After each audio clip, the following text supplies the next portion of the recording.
네, 안녕하세요. 투자의 해답을 찾아가는 멘토의 투자 노트 금요일을 맡고 있는 유세벽입니다. 반갑습니다. 추석을 지나고서 이제 우리 증시가 이제 출발을 했는데 굉장히 좋을 것이라는 예상과는 좀 다르게 조금은 답답한 흐름들을 보여주고 있는데 왜 좋을 것이냐라고 했었을 때 지난주에 그리고 지지난주에 이제는 매수의 기회가 왔다라고 말씀을 드렸었어요. 근데 증시가 이제 점진적으로 올라갈 것이다라고 했는데 미국 증시는 나스닥을 제외한 S&P, 다우 같은 경우에는 신고가 갱신을 하면서 굉장히 좋은 흐름들을 보여줬고 나스닥도 선물지수가 2만 포인트를 지금 돌파를 해주면서 지금 현재도 굉장히 괜찮은 이런 흐름들을 연출을 해주고 있습니다. 특히나 미국 빅테크들의 약진이 두드려졌던 한 주였다라고 평가를 해보고 싶은데 우리 증시는 좀 다소 답답한 모습들을 보여주고 있어요.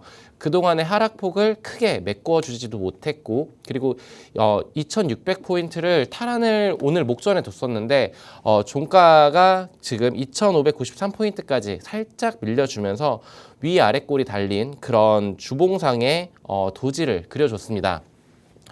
지금 뭐 일각에서는 반도체의 겨울이 왔다. 그리고 리포트가 모건 스탠리에서 안 좋게 SK 하이닉스 같은 경우에 목표 주가가 하향 조정되면서 지금 적지 않은 타격을 좀 받았었지만 그래도 삼성전자는 조금 답답한 그런 흐름들을 보여주고 있고 하지만 SK 하이닉스는 15만 원을 좀 지켜주는 이런 흐름들 다음 주 솔직하게 말씀드려서 저는 이렇게 생각을 합니다. 지금 일시적으로 좀 더 조정에 들어올 수 있는 구간은 맞지만 굉장히 양날의 검들이 충돌을 하고 있다. 그러니까 반도체가 좋을 것이다, 나쁠 것이다. 이 두 가지 의견들이 대립을 하고 있는데 그와 관련해서는 지금 과도한 우려 확대 해석이 아닌가라고 생각을 하고 있고요. 그 이유에 대해서는 조금 이따가 좀 더 자세하게 말씀을 좀 드려보도록 하겠습니다.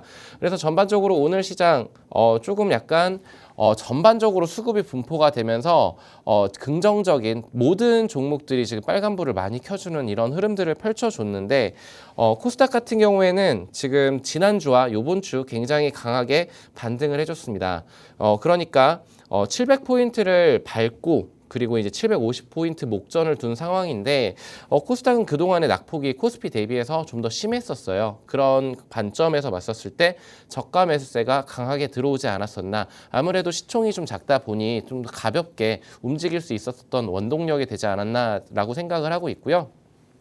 그리고 지난주는 이제 요번 주에 추석이라는 빅 이벤트를 앞두고서 아무래도 수급들이 굉장히 거래량들이 터지지 않는 다소 답답한 이런 흐름들을 펼쳐줬지만 이제는 다음 주부터 지금 굉장히 컸던 FOMC 이벤트라던가 그리고 BOJ 이벤트 오늘 소화를 하고 있고 그런 흐름들을 봤었을 때 다음 주 우리 좀 긍정적인 회로를 한번 돌려보자라고 좀 말씀을 드리겠습니다. 자, 그래서 이제 B컷이라는 그러니까 25 베이시스 포인트를 할 거냐 아니면 50 베이시스 포인트를 금리 인하를 할 거냐라고 했었을 때 결론은 나왔습니다. 파월이 굉장히 방어를 잘했어요. 모든 경제 침체라던가 둔화라던가 이런 것들에 대해서 요리조리 잘 피해가면서 답변을 잘했기 때문에 그리고 경기가 지금 괜찮다. 경기가 괜찮기 때문에 금리 인하를 세게 단행하는 거야 라고 했는데 어떻게 본다라면 7월 달에 했어야 될 25 베이시스 포인트를 지금 한 번에 뭉쳐가지고 내렸다라고도 해석을 할 수가 있겠고 이렇게 B컷을 했었을 때 일각에서는 이런 얘기가 왔었습니다.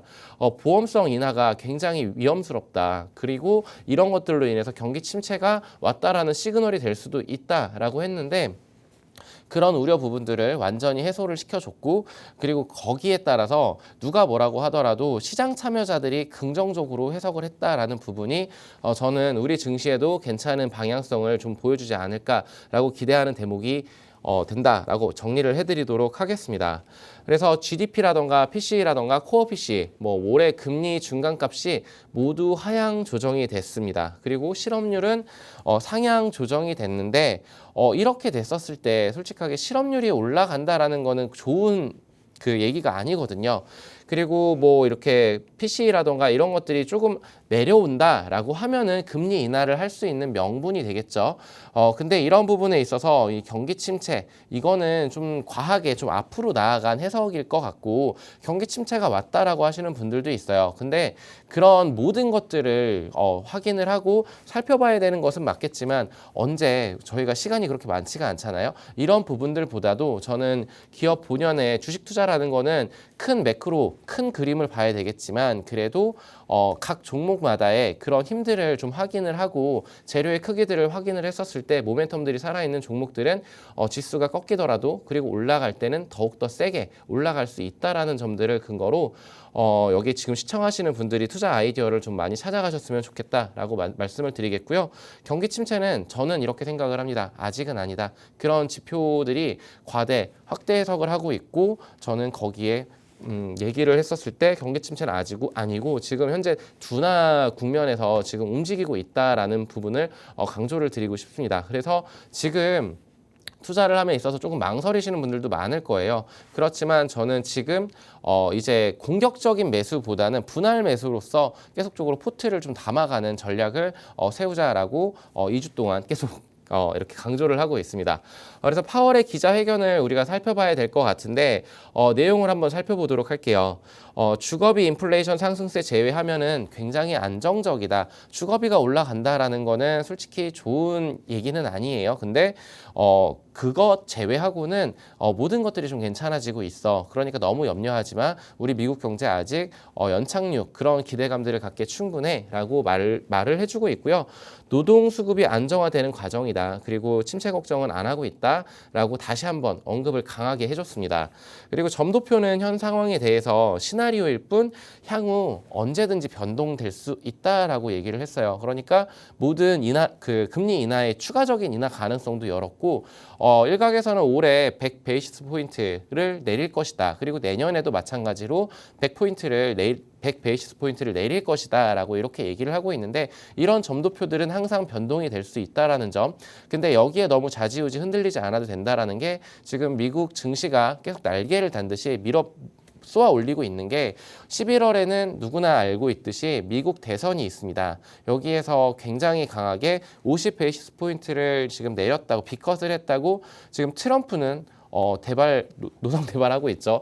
이런 부분에서 아무래도 증시가 올라가게 되면은 민주당 쪽이 굉장히 좋아요. 공화당 쪽에는 솔직히 좋은 여건이 아닌데, 근데 지금 이제 편이 어떻게 본다라면 해리슨 쪽으로 살짝 기울지 않았나라고 생각을 하고 있어요. 그래서 해리슨 트레이드를 하자라고 말씀을 드리는 게 아니고 그만큼 지금 연준에서도 누구 편을 들어준다는 아니지만 약간의 뉘앙스가 지금 민주당 쪽으로 좀 놀아주고 있고 그리고 이제 미국 대선이 있는 시기에는 불확실성, 변동성이 굉장히 커집니다만 그래도 전반적으로 역사적으로 봤었을 때 증시가 10월 달 구간을 지나가면서 이제 실적 시즌이기 때문에 이때는 같이 또 한번 올라갈 수 있는 그런 여건은 마련해뒀다라고 생각을 하시면서 지금 이제 올해 요번 9월 달이 매수에 적기고 이제 10월 달은 실적에 따라서 이제 변동성을 보여주면서 올라왔었을 때 그때는 어느 정도 차익 실현을 하는 이제 추석이 지났지만 이제 우리는 걷어들이는 그 시간을 가져보자라고 말씀을 드리겠고요. 이제 추가적으로 말씀을 드리면 금리 인하 효과 최대화를 위해선 경제가 건재할 때 선제적으로 해야 한다는 것에 판단한다는 것에 50 베이시스 포인트를 했다라고 얘기를 했는데 앞서서도 말씀드렸다시피 7월 달에 해야 되는 거를 지들이 잘못했다라는 거를 본인들이 잘못했다라는 걸 인정을 한 거예요. 그러니까 합쳐서 내린 거다라고 생각을 해주시면 이렇게 해석을 하셔도 될 것 같다라고 말씀을 드리겠습니다. 그리고 향후 경로는 데이터에 따라서 달라질 것이다. 그리고 빨라질 수도 느려질 수도 있다라는 거 누구나 할 수 있는 얘기지만 파월의 입에서 결국에는 좀 이렇게 어느 정도 약간 비둘기적으로 말을 했다라는 점들을 좀 저희는 체크해 볼 수가 있고 자산 긴축은 지속할 것. 글쎄 이런 부분에 있었을 때 지금 예전에 제가 이제 현금화를 좀 시켜놓고 지금 매수 타점을 좀 기다려보자라는 의견을 2달 가까이 고수를 해왔을 거예요. 근데 왜 바꿨었냐라고 하면은 그때 당시에는 정말 미국에 난다 긴다 하는 정말 뭐 워렌 버핏을 비롯해서 굉장히 큰 거액의 투자자 들이 이제 계속 현금화를 시키고 있었던 과정이었었는데 리밸런싱을 하고 지금은 공격적으로 투자가 들어가고 있습니다. 그런 모습들이 포착되는 만큼 우리는 이제 자산 배분에 있었을 때 주식 비중을 좀 더 확대를 해도 되는 그런 시기가 오지 않았나라고 말씀을 드리겠습니다.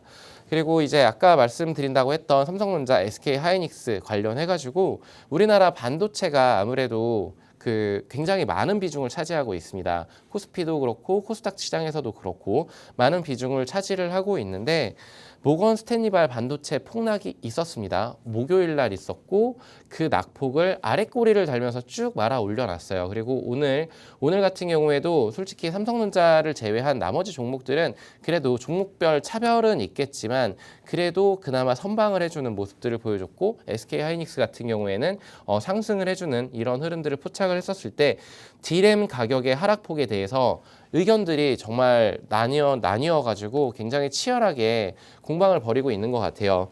근데 모건 스탠리는 내년 말에 25% 이렇게 하락할 것이다라고 이렇게 생각을 하는데 말을 하고 있는데 그 근거로는 우리나라는 굉장히 수출에 의존을 하는 그런 국가입니다. 근데 그 수출 역대 그 기록치를 보면은 지난달에 8월 달에 연도 대비해서 8월 달 대비해서는 가장 최고의 수출을 했었어요. 근데 그것들이 좀 꺾이고 있다라는 거를 근거로 들어서 모건 스탠리에서는 이렇게 얘기를 했는데 그거에 반대로 했었을 때 국내 분석은 아니야. 이 D램 가격의 하락은 올해는 아니고 내년 하반기다라고 말을 해주고 있습니다.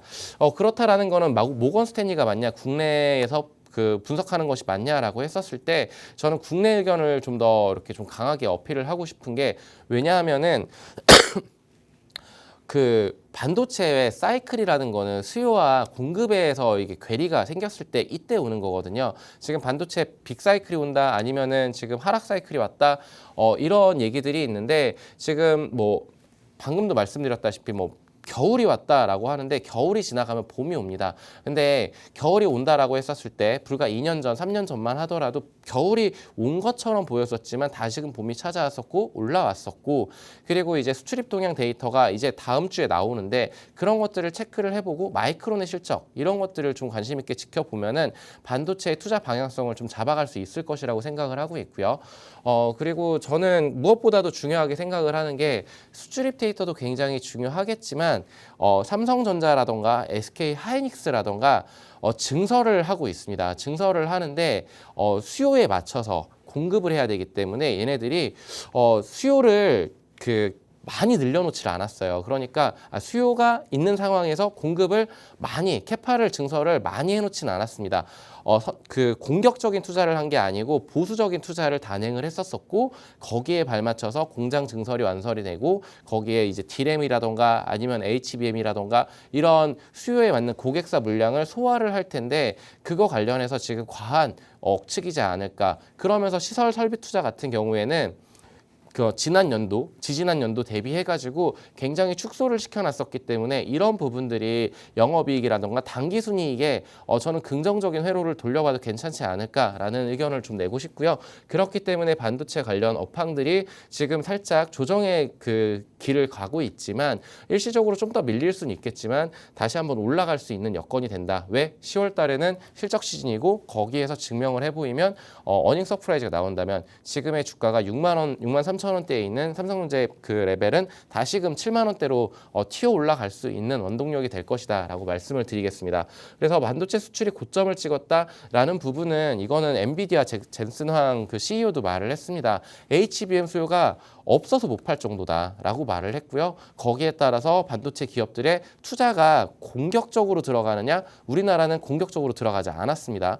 글로벌적으로 TSMC 같은 경우에도 공격적으로 들어가지 않고 천천히 들어가고 있어요.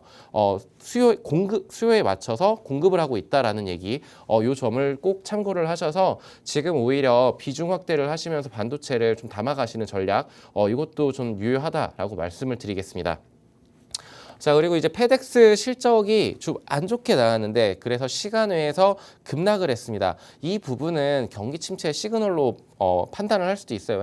왜냐면 유통 물동량이 좀 줄어든다라는 거는 그만큼 지갑이 닫히고 있다, 소비가 안 좋아진다, 경기가 그렇다면 정말 안 좋구나라고 해석을 할 수도 있는데 25년도 가이던스도 하향 조정을 했습니다. 근데 역설적이게도 다우라던가 S&P 같은 경우에는 사상 최고치를 경신을 하고 있고 빅테크들 지금 계속 올라가고 있고 그리고 경기 침체 가능성 제가 둔화 국면이라고 말씀을 드렸는데 침체 가능성이 없다라고 말씀을 드리는 건 아니지만 그럼에도 지금 빅테크들이 날고 있고 거기에 대해서 AI 붐이 거품론이 많았었지만 그와 관련해서도 지금 기업들은 공격적으로 투자를 단행하고 있고 이런 점들 추가적으로 이제 계속 말씀을 드리는 대선이라는 빅 이벤트 변동성은 커질 수 있겠지만 증시는 조금 더 올라갈 룸이 훨씬 더 많다라고 말씀을 드려보도록 할게요. 그리고 이제 그 원전 관련주들이 오늘은 좀 시장에서 좀 많이 밀렸습니다. 거래량들이 많이 터져주진 않았지만 그래도 어느 정도 차익 실현 매물들이 좀 출회를 하면서 조금 밀리는 그런 흐름들을 전반적으로 다 밀리는 모습들을 보여줬는데 윤 대통령이 체코 방문을 했죠. 그러면서 원전 계약에 대해서 굉장히 순조로운 진행을 위해서 방문을 했고 24조 천문학적인 액수죠. 24조 규모의 신규 원전 사업을 하고 있고 우리나라도 마찬가지로 신한울 3, 4호기가 가동을 하려고 준비를 하고 있고 한미 업체 분쟁 원만히 해결될 것. 아무래도 그쪽과 관련해 가지고 예전에 바라카 원전 수주했었을 때도 기술료로 한 7%에서 10% 정도를 제가 낸 걸로 알고 있어요. 근데 팀코리아에서 근데 그와 관련해 가지고 그 갭이 조금은 축소돼서 원만히 합의가 될 것이라고 지금 일각에서는 업계에서는 그렇게 판단을 하고 있고요. 그렇기 때문에 원전 관련주들은 지금 지속적인 모멘텀이 살아 있다라는 게 유럽발 그리고 중동발 대체할 그 에너지 발전원이 없어요. 솔직하게 신재생 에너지가 해리슨 트레이드로 부각이 되고 있고 태양광이라던가 풍력 하지만 이런 것들은 짓는데 소요되는 시간도 오래 걸릴 뿐더러 지금 당장에 그 많은 그 전력량을 대체를 해줄 수가 없습니다. 지금 미국과 중국은 데이터 센터 경쟁을 AI 경쟁을 하고 있고 데이터 센터 구축을 하라고 백악관에서 지시가 떨어졌습니다. 그 기업의 총수들을 불러놓고 미국의 빅테크들의 총수들을 불러놓고 빠르게 우리 기술 AI 시대를 열어가야 되니 데이터 센터 구축에 대해서 얘기를 했고 그러면은 전력이라던가 아니면은 그거에 대한 전력 설비를 해야 될 텐데 그와 관련해서 이제 그 화석 연료를 사용하기보다는 이제 그 중간 단계인 친환경은 아니지만 그 중간 단계인 원전이 부각이 될 수밖에 없고 그리고 유럽에서도 탈원전 움직임을 탈원전이 아닌 친원전으로 지금 전환이 되고 있는 상황 속에서 저는 수주 모멘텀이 계속적으로 살아있다라고 말씀을 드리면서 원전 관련한 종목들은 눌림시, 그 조정시에 매수 전략을 펼쳐주시는 게 좋지 않을까라는 의견을 좀 드리고 싶어요. 그래서 오늘 이제 BOJ라는 이제 빅 이벤트를 넘겨왔는데 우에다 총리는 아무래도 좀 약간 매파적인 그런 성향을 가진 의원이라고 그런 분이라고 생각을 합니다. 왜냐면은 하고 싶은 말들을 다 하고 있어요. 근데 여기에서 저희는 힌트를 하나 찾아야 되는 게 일본 현 상황 좋고 지금 미국에서 비컷을 했기 때문에 여기 BOJ에서 일본 금리를 올릴 필요성이 없어졌기 때문에 동결을 한 것이라고 보여지고요. 그리고 뭐 추후에 인상 가능성을 열어뒀다라는 게 CPI가 올라갈 것이다라고 얘기를 했습니다. 그러면은 물가가 올라간다라는 거는 금리를 인상할 수밖에 없게 되거든요. 그러면 올해가 아닐 수도 있고 내년 정도로 이렇게 미뤄질 수도 있겠지만 경기 회복이 되고 있다라는 거 그리고 원자재 가격이 중요하다 이런 대외적인 변수들을 좀 고려를 하면서 금리 인상을 하겠다라는 부분은 엔캐리 트레이드 청산 관련해가지고 지금 그런 우려를 지금 어느 정도 시장은 소화를 하고 있고 거기에 공포가 그때 있었었지만 지금은 그런 위험 단계를 지금 잘 소화시키고 넘어가고 있는 중이라고 생각을 해주시면 될 것 같습니다. 네, 결론적으로 말씀을 드릴게요. 비컷. 보험성 인하의 가능성은 키워두었지만 시장은 그렇게 생각을 안 했고 아까도 말씀드렸다시피 7월에 해야 되는 거 요번에 진행을 한 거다라고 생각을 해주시면 될 것 같고요. 추가 인하의 데이터는 디펜던스 그리고 다음 주 마이크론의 실적이 있다라는 점, 마이크론의 실적의 여부에 따라서 반도체주 한번 관심 있게 살펴보시면서 투자를 하심에 있어서 지금 보유자의 영역이시라면 좀 기다림의 시간이 길어질 수는 있겠지만 잘 참고 인내하시면 고진감래라고 좋은 그런 결과를 얻으실 거라고 생각을 하고 있고요. 모건 스탠리발 하락세의 전환점이 될지는 한번 지켜봐야 될 것 같습니다. 그래서 저는 반도체 관련 저는 지금 긍정의 회로를 좀 돌려보고 있는 중이고, 경기 둔화 우려는 계속적으로 있을 거예요. 그렇지만 변동성에 대해서는 주의를 해야 되겠지만, 지금보다 지금 2600포인트 언더로 좀 크게 한번 밀릴 수는 있겠지만 너무 공포 심리를 가지지 않아도 된다. 하방 경직성을 어느 정도 띄고 있고, 외국인들이 현물 시장에서는 팔고 있는 듯이 보이지만 선물 시장에서는 매수세가 강하게 들어오고 있습니다. 그런 부분들이 포착이 되고 있기 때문에 외국인들이 선물을 사고 있다라는 거는 종합주가 지수를 끌어올리겠다라는 얘기거든요. 그런 얘기들을 좀 살펴봤었을 때 이런 점들을 참고해서 다음 주 우리 대비를 잘해보자라고 말씀을 드리면서, 저는 잠시 쉬었다가 그렇다면 우리 어떤 섹터, 어떤 종목들 봐야 되는지 한번 같이 얘기해 보도록 하겠습니다.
네.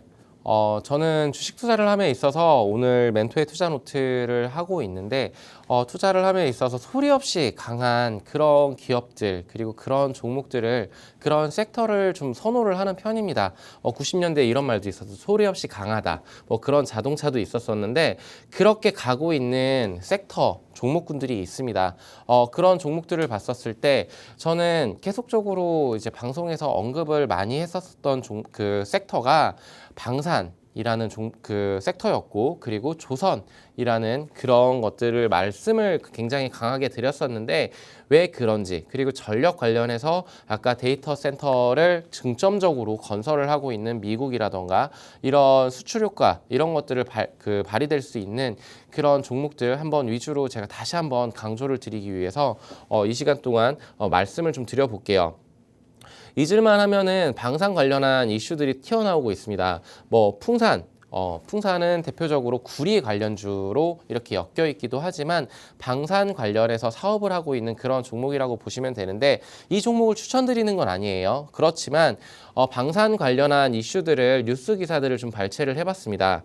접근해도 되는지에 대해서 지금 이제 그 신한투자증권의 연구위원이 이런 그 기사를 냈어요. 리포트를 내면서 이제 이게 뉴스화 기사가 됐는데, 풍산이 추석 전후로 주가가 큰 폭으로 하락했는데, 여기에 이제 주 사업 분야인 구리, 방산 사업 중심의 펀더멘탈이 여전히 견고하다라는 그런 기사가 있습니다. 자세한 내용은 아마 이제 네이버에 찾아보시면은 정확하게 나올 텐데, 구리 가격의 단기적인 반등세랑 더불어서 전기동 수요를 가늠할 수 있는 중국 양산 수입 프리미엄도 톤당 60달러 이상을 기록하고 있다는 설명이고, 그리고 방산이 중동 지역 갈등이 굉장히 심화되고 있고, 그 아무래도 지금 헤즈볼라랑 이런 그 충돌들이 계속적으로 일어나고 있어요. 그런 부분들에 있었을 때 K방산이 다시 한번 K원전처럼 큰 일을 이루어 둘 것이다라고 생각을 하고 있고, 거기에 따라서 이 연구위원도 이런 의견들을 내고 있는데, 과도한 방산 관련주들이 크게 밑으로 밀린다라면은 조정 시에는 매수의 전략을 취하는 것이 맞다라고 말을 해주고 있고요. 3분기 영업이익 전망치가 조금은 낮춰졌어요. 645억 원에서 615억 원으로 하향 조정이 됐지만 동기간 전기동 가격 전망치를 9,000달러 중반대에서 초반대로 소폭 수정한 것이 원인이라고 이렇게 분석을 하고 있습니다. 그러면 이것이 무조건 맞아 떨어지지는 않을 수도 있겠지만 이런 그 애널들의 그 확실한 그 분석 이런 조건들을 봤었을 때 저는 지금 차트를 보고 말씀을 좀 드리고 싶어요. 풍산 같은 종목들을 봤었을 때 풍산이나 아니면은 뭐 지금 대표적인 종목들이 많겠지만 굉장히 크게 밀렸습니다. 어저께 같은 경우에는 한 8% 가까이 크게 밀렸었고 그리고 지금 차트를 줄여서 보더라도 그 한 7만 원 대비해서 지금 5만 5천 원 디스카운트 들어왔다라고 생각을 할 수 있는데 저는 지금 추세가 무너졌을까라는 관점으로 봤었을 때 장기 이평선이 241선을 무너뜨리지 않았고요. 8월 5일 날 이후에 큰 폭으로 하락을 했었지만 장기 이평선이었던 241선을 찍고 아랫골이 달고 그대로 대차게 한 달 동안 쭉 주가를 끌어올리는 모습들을 확인을 해볼 수가 있어요. 그래서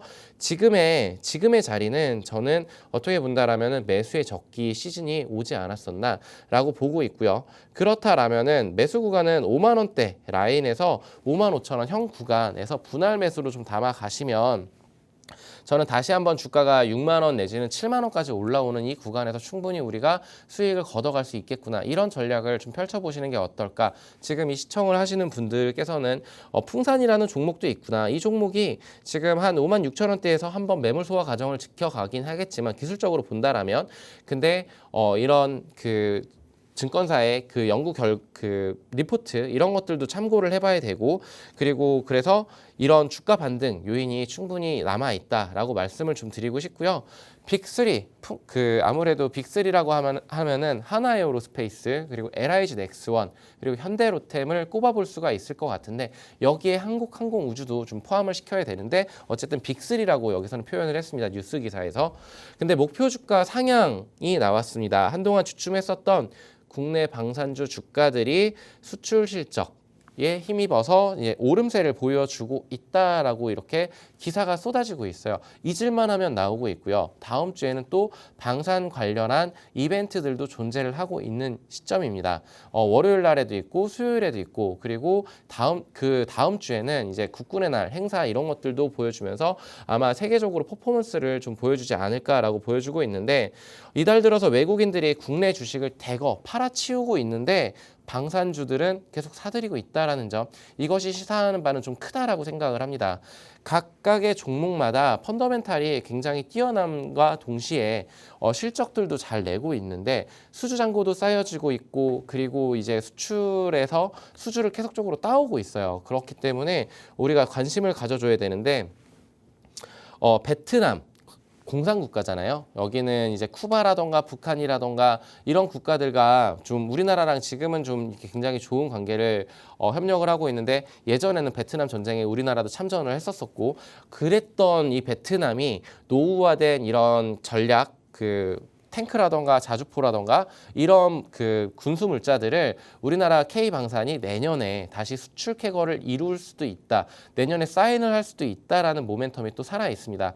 만약에 여기 베트남이 지금 현재 군 체계가 어떻게 본다라면 1970년도에 머물러 있대요. 러시아라던가 미군제라던가 그런 것들을 가동을 하고 있는데 최신화를 시켜야 되기 때문에 아무래도 가격 경쟁력도 있고 납기일도 좀 빨리 맞춰주는 우리나라 국산 방산 업체들 굉장히 여기에서 수주가 터져준다라면은 저는 새로운 활로를 다시 또 여는 거기 때문에 아무래도 지금 우리나라가 수출에 주력을 하고 있는 거는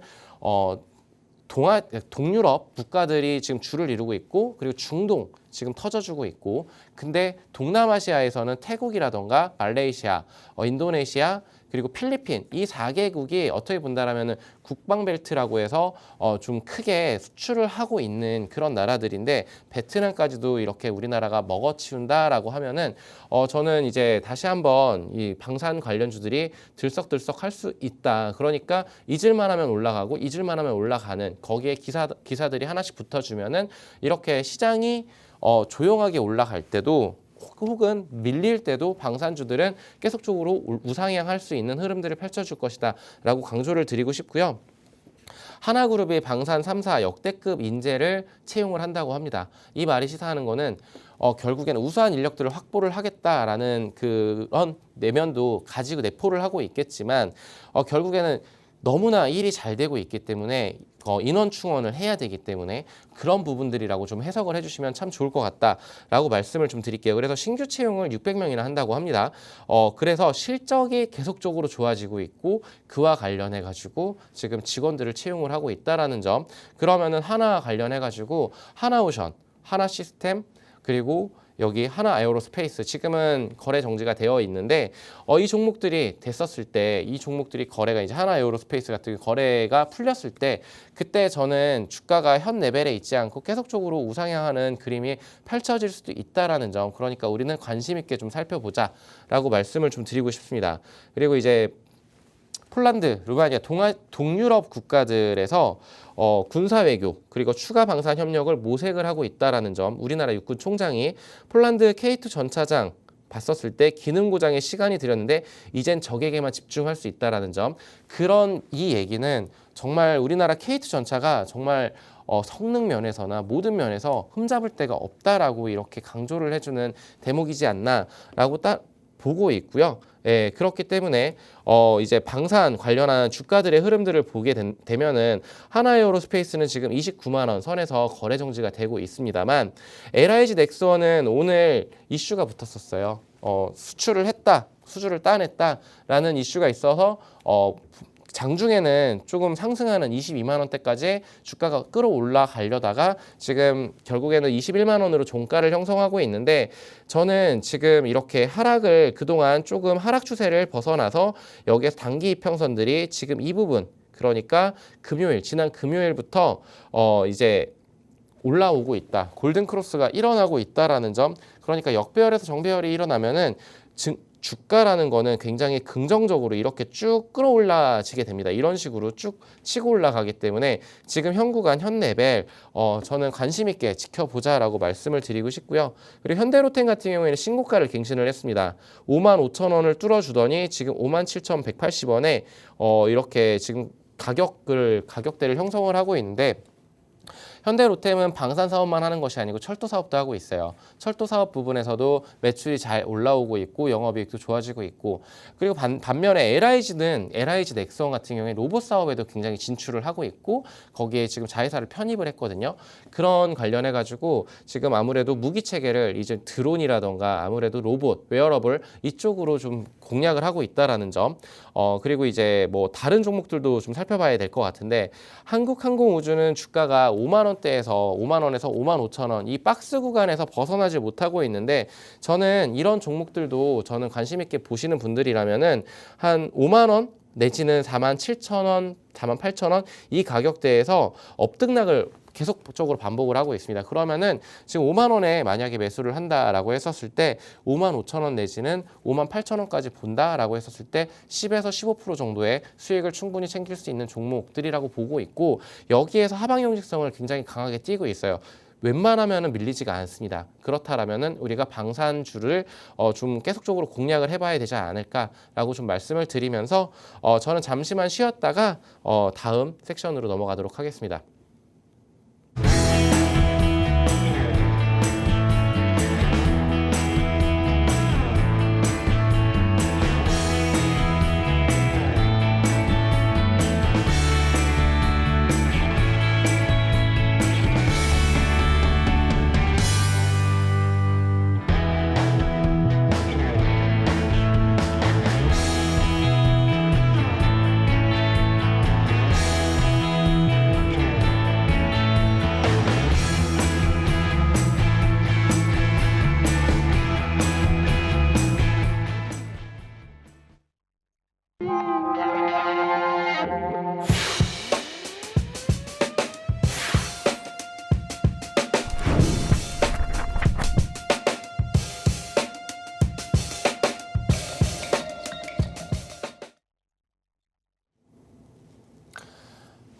방산을 계속적으로 강조를 하고 있는데 방산 관련해서는 저는 이제 주가가 지수가 밀리더라도 그리고 상승을 하더라도 조용하게 계속적으로 갈 수 있는 그런 산업군이다라고 말씀을 드리고 싶고요.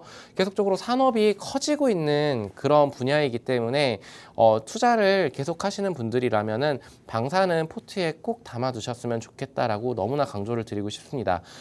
이 얘기를 제가 2달, 3달 전부터 계속적으로 하고 있는 것 같아요. 그래서 눌림시에는 지금 조정이 어느 정도 들어왔고 지금 많이 올라간 현대로템 이런 종목들을 보셔도 괜찮겠지만 지금 많이 눌린 종목들을 잘 찾아보자라고 말씀을 드리고 싶고요.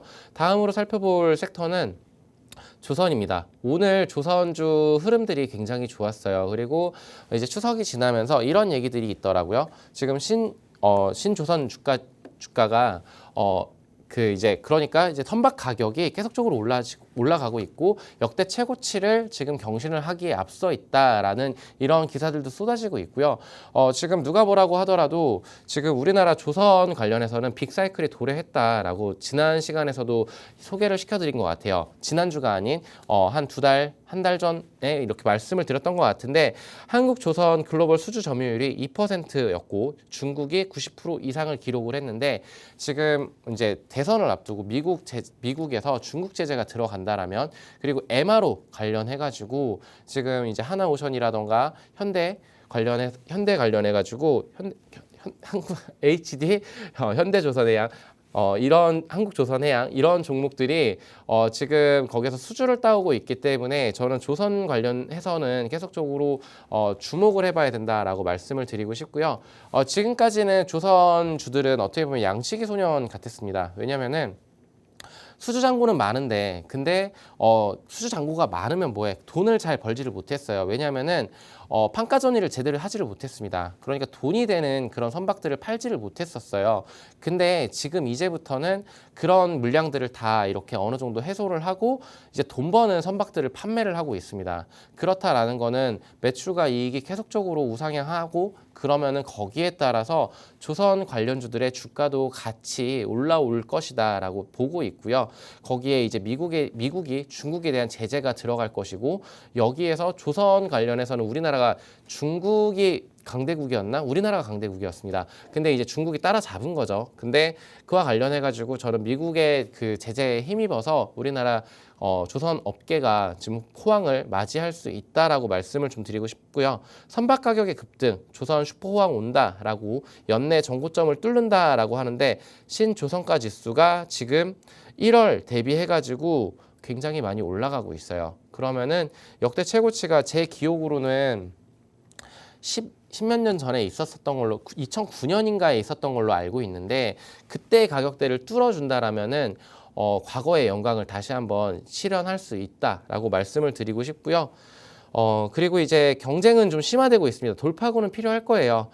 중국 1, 2위 합쳐서 초대형 조선소 추진을 하고 있고 K조선은 일할 사람이 없다라고 하는데 지금 현재 외국인 노동자로 대체를 많이 하고 있다라고 합니다. 그리고 굉장히 바쁘게 공장이 돌아가고 있고 그렇게 보여지고 있는데 뭐 안 좋은 뉴스들도 우리는 체크를 해봐야 되기 때문에 조선주를 추천을 하면서 이렇게 안 좋은 기사를 제가 가져올 이유는 없잖아요. 근데 안 좋은 것도 충분히 알고서 투자를 해야 된다라는 관점으로 좀 말씀을 드리고 싶었습니다.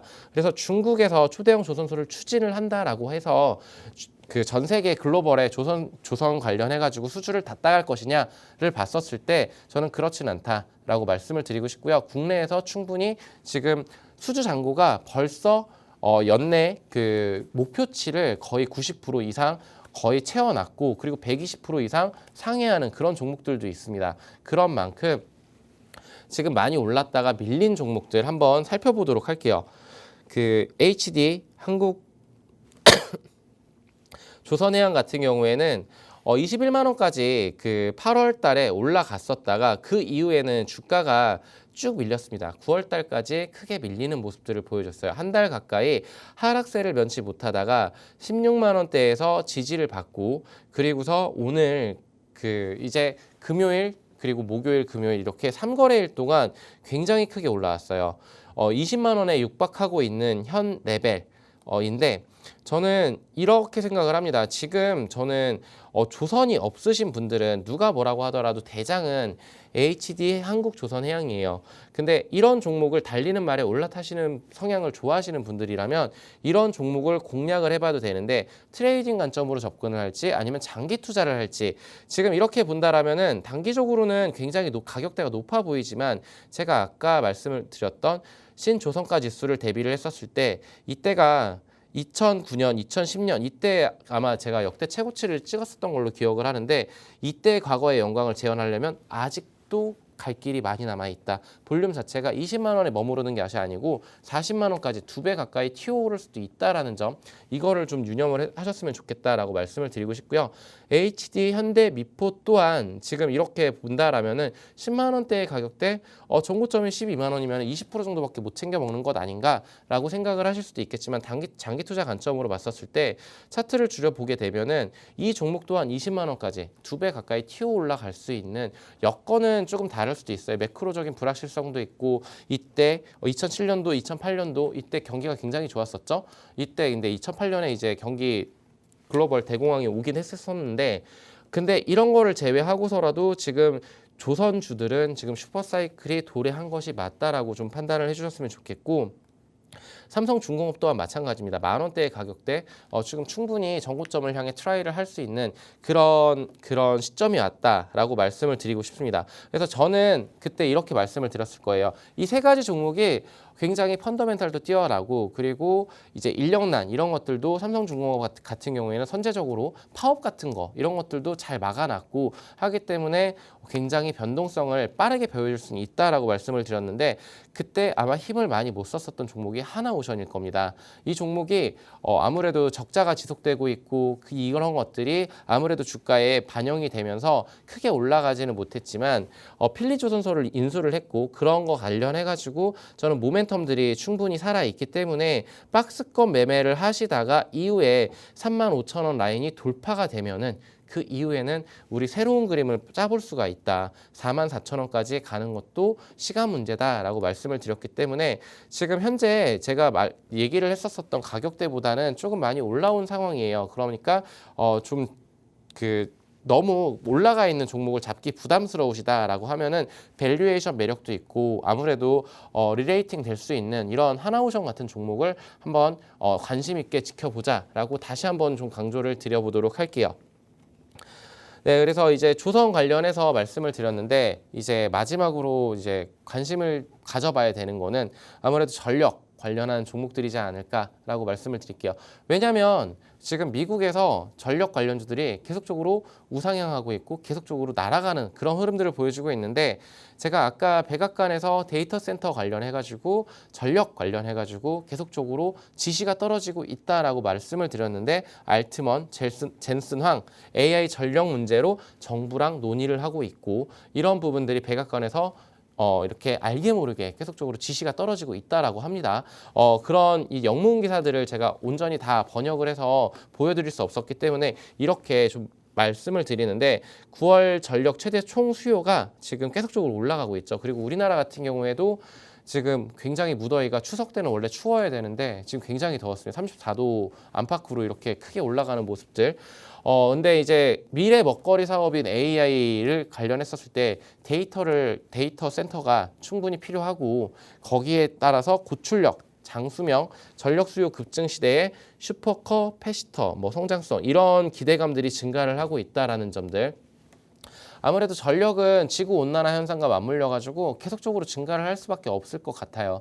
그리고 AI라던가 아니면 자율주행이라던가 모든 것들에는 전기가 다 들어가게 되어 있습니다. 그렇기 때문에 ESS 관련해서 이런 이슈들이 다 붙어줄 때마다 옆에서 사이드로 끼는 것은 전력이에요. 그렇기 때문에 신재생 에너지를 보는 것도 혹은 원자력을 보는 것도 맞겠지만 거기에는 집중 수혜를 받을 수 있는 거는 전력 관련 그러니까 그런 종목들을 우리는 예의주시를 해봐야 된다라고 말씀을 드리고 싶고요.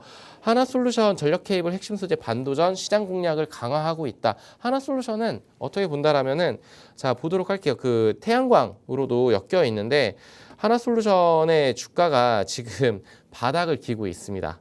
근데 전력 관련주로 만약에 시장에 관심을 받는다라면은 지금 저가 매수를 정말로 좋아하시는 분들이라면 저는 지금 현 가격 23,000원대의 가격 손절 가격을 좀 잡아놓고 22,000원이라는 손절 가격을 잡아놓고 23,000원이라는 가격은 저가 매수로의 적기이지 않을까라고 말씀을 좀 드려보도록 할게요. 네, 그래서 이제 저는 이제 전력까지 이렇게 쭉 지나왔는데 LS 일렉트릭이라던가 이런 종목들을 지금 잘 가는 종목들을 살펴보는 것이 맞겠죠. 근데 하나솔루션을 마지막으로 탑픽이라서 가져온 것은 아닙니다만 이런 종목도 있으니 한번 두루두루 살펴보고 제가 다음 주 화요일부터 이제 공개 방송을 할 거예요. 그렇기 때문에 그런 거 관련해서 QR코드로 들어오시면은 무료로 방송을 시청해 보실 수 있다라는 점을 좀 참고를 해주셨으면 좋겠고 지난주에 제가 추천을 했었던 종목을 한번 살펴보도록 할게요. 지난주에 제가 현대차 관련한 GM과 협업을 한다라는 이슈 속에서 SL이라는 종목과 그리고 바이오가 계속적으로 좋을 것이다 라고 말씀을 드렸어요. 그래서 오늘은 제가 계속 강조를 했었던 방산, 조선 그리고 전력을 말씀을 드렸고 여기에 추가적으로 로봇까지 껴주면 좋겠지만 시간 관계상 거기까지는 말씀을 못 드렸지만 포트에 이 세 포트 그리고 자동차 관련해서 그리고 바이오 관련해서 이렇게 포트에 5종목 정도만 가지고 있으셔도 저는 충분히 현금도 있으시면서 투자를 어떻게 포트폴리오 짜임새 있게 구성을 할 수 있다라고 말씀을 드리고 싶어요. 그래서 제가 추천드렸었던 종목은 휴메직스였었습니다. 삼성바이오로직스가 이렇게 잘 갈 거라고 누구도 예상을 못했겠죠. 황제주로 등극을 할 줄은 몰랐었겠지만 CMO, CDMO 관련해 가지고 수혜가 가능하고 삼성바이오로직스는 갈 거라고 계속적으로 말씀을 드렸었는데 그와 관련해서 CMO, CDMO 사업으로 본격 드라이브를 걸고 있는 휴메직스라는 종목, 필러로 매출의 대부분을 지금은 반영되고 있는데 필러 수출도 잘 되고 있고 그와 관련해 가지고 미용 의약품 관련해 가지고 지금 굉장히 긍정적인 주가 흐름들을 보여주고 있어요. 금요일 날 제가 추천을 드린 이후에 여기가 저항대가 될 수도 있다. 하지만 여기가 뚫리면 새로운 그림을 그리러 갈 것이다 라고 말씀을 드렸는데 36,000원 라인을 뚫었습니다. 그렇다라는 거는 다시 한번 다음 주 시장에서 강하게 거래량이 터지진 않았어요. 거래량이 터지지 않고 이렇게 올라간다라는 거는 언제 거래량이 붙어주면서 크게 올라갈지 모릅니다. 매물 소화를 했다라는 점이 저는 가장 긍정적으로 보여지고 있고 4만 원 이상의 가격대도 저는 한번 트라이 해볼 수 있는 종목이라고 지금 지난주에 이어서 말씀을 드리고 있고요. 그리고 지금 지난주에 AS 기간 시간인 것 같은데 SL이라는 종목을 말씀을 드렸어요. 지난주 금요일 날 저는 부품 관련해서 현대차, 기아 적극적으로 지금 봐야 되는 그런 종목인데 부품 관련해서도 저는 지금 저평가 매력이 있기 때문에 지금 돌아보자. 그리고 영업이익률이 10%에 육박을 한다라는 근거로 SL이라는 종목을 말씀을 드렸는데 금요일 이후 월요일 날 목요일 날 어저께죠. 어저께 시장에서 굉장히 강하다? 굉장히 묵직한 종목이에요. 묵직한 종목인데 3% 4%씩 이렇게 올라오는 적이 많지는 않습니다. 5%까지 올랐었네요. 5% 가까이 올라주고 오늘은 일부 차익 실현 매물이 나오긴 했지만 저는 35,000원의 가격대가 돌파가 된다라면은 추세를 지금 전환시키고 있어요. 보시면은 이렇게 하락 추세를 지금 여기를 뚫어줬기 때문에 32,000원이라는 가격대에 21선을 뚫었기 때문에 저는 긍정적으로 지금 돌아봐도 된다라고 말씀을 드리면서 손절 라인 이런 것들이 알고 싶으신 분들은 익절 라인 이제 사는 거는 잘 사는데 파는 것들을 잘 못하시는 분들 같은 경우에는 무료 공개 방송 지금 여기 팍스통신망에서 지금 여기 QR코드를 찍고 들어오시면 다음 주 화요일부터 들으실 수 있다라는 점 참고하셔서 저는 여기서 정리를 하고 다음 주에 다시 찾아뵙도록 하겠습니다. 고생 많으셨습니다.